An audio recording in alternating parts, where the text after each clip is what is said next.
I would like to know how you choose the type of music you use in your variety of hypnosis therapy. Is it simply a personal preference or therapy driven? Thank you.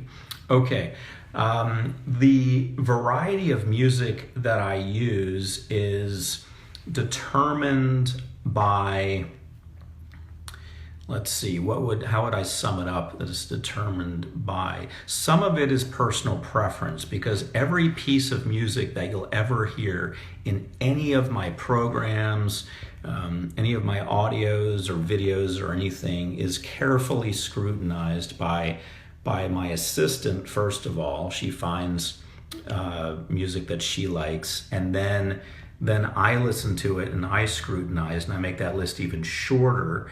And then sometimes we have to tweak it a little bit from there.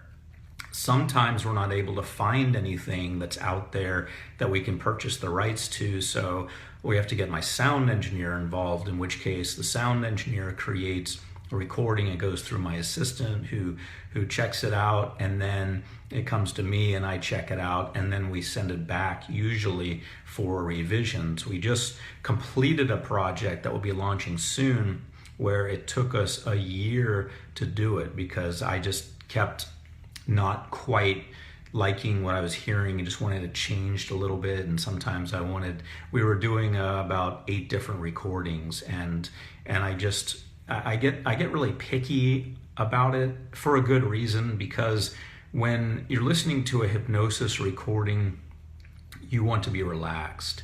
And if there's something that I find a little disturbing, maybe the music's too fast, or maybe it has high points and low points, and then suddenly a high point, that's not something that you want. I'm not a big fan of background noises that are distracting. I'm not a big fan of tones that sound like they're in a creepy movie or something like that. So we go through this process where I don't exactly know what I'm looking for, and I don't tell the sound engineer exactly what I'm looking for. I just have the sound engineer create what she thinks would be good. And then I take it and make it into more of I mold it into more of a hypnotic sound. And in the 8 we did recently that we're just about ready to release, it took a year of going back and forth from the time that I had the initial idea, till the time that we were ready to release them was a year, because we had to go through many, many rounds.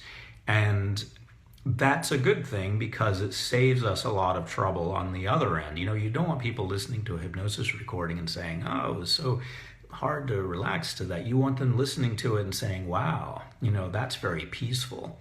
So it goes through all this scrutiny by myself and my assistant, and of course the sound engineer herself is highly trained also, but not a hypnotherapist. So that's why I have to step in and tweak things.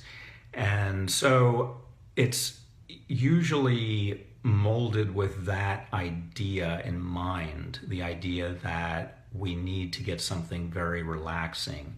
And by the way, for those of you just joining, that is the Space Needle behind me. I'm in Seattle. So that's a big part of it. Then we have the cases where sometimes the music goes along with what we're talking about, like for the hypnosis recordings, for example. Sometimes I'm talking about the beach, and so we want to have beach sounds. That would be nice. Or sometimes I'm talking about walking in a field. Well, what does walking in a field sound like? And what would the music for walking in a field be? What would the music for walking on a beach be? I don't think there's anything set for that. So sometimes it becomes a matter of what I think would be the most peaceful. So it's not really set in stone. It's more that I really have to feel it out and see what I would like. Fortunately, I'm, number one, extremely picky, and number two, I'm very sensitive to annoying sounds. So if something, like traffic sounds or anything like that. So when I hear something that doesn't relax me, there's a good chance that if I get it changed, it will also help the pickiest potential user of that recording. Because I'm so picky when it comes to that, and I'm so discerning in the quality that I like and will accept and won't accept, that it works for the end user, the consumer, the person who's using the program or product, because no one's going to be as picky as me. So it really works out well. So that's where a lot of it comes from. I appreciate that question, Deborah, how we choose the music.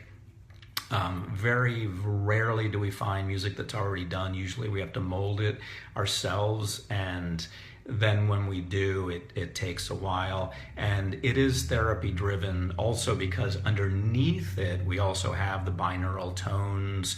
And on my theta tracks, we have theta frequency. On the delta tracks, we have delta frequency. So I don't get into all of that. I let the engineer handle that, because that's more of a scientific thing. That's not something that an end user would either like or not like. It's, if you want a delta frequency, or if you want certain tones on there, they're going to sound a certain way, and that's just the way it is. So I accept that, and then I work to make the whole thing very relaxing. So thank you for that question, Deborah. Great question. We are almost out of time. I didn't realize that was going to be such a lengthy question.